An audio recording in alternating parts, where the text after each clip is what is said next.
To bring in Megan Horneman, Director of Portfolio Strategy at Verdance Capital Advisors, also Catherine Rooney-Vera, Chief Investment Strategist at Boltec. Good morning to both of you. I want to talk U.S. markets and equities in just a moment, but to the extent that we should be focused, if we aren't already, on what's happening in Europe when it comes to Credit Suisse, and when we start to think about what's going to happen to the oil complex when you factor in the situation between Russia and OPEC. What do you think it portends for the week, Megan, in terms of equities? So in regards to Credit Suisse, it's a very early story. We don't have a ton of information yet.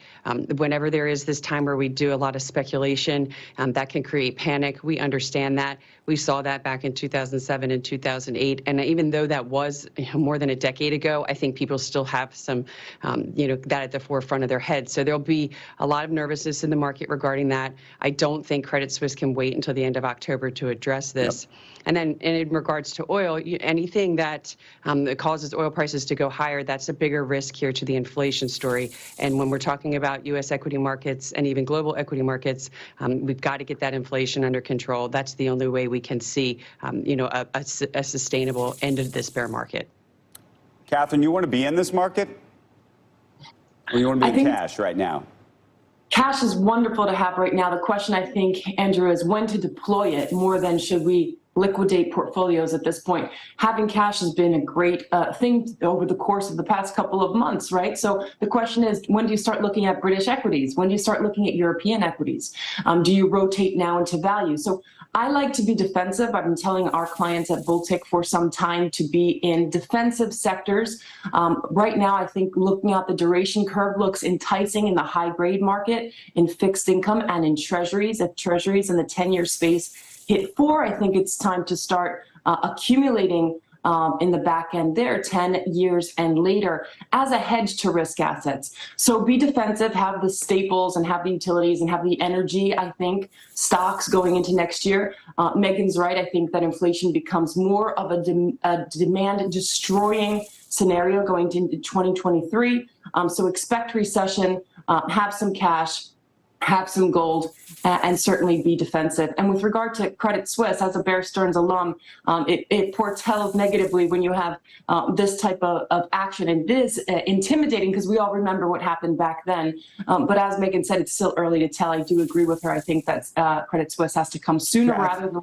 Catherine, as a Bear alumnus, then help us with this. Typically, we tell our viewers, and the sort of general consensus is that when things look bad, hang on tight, but don't sell.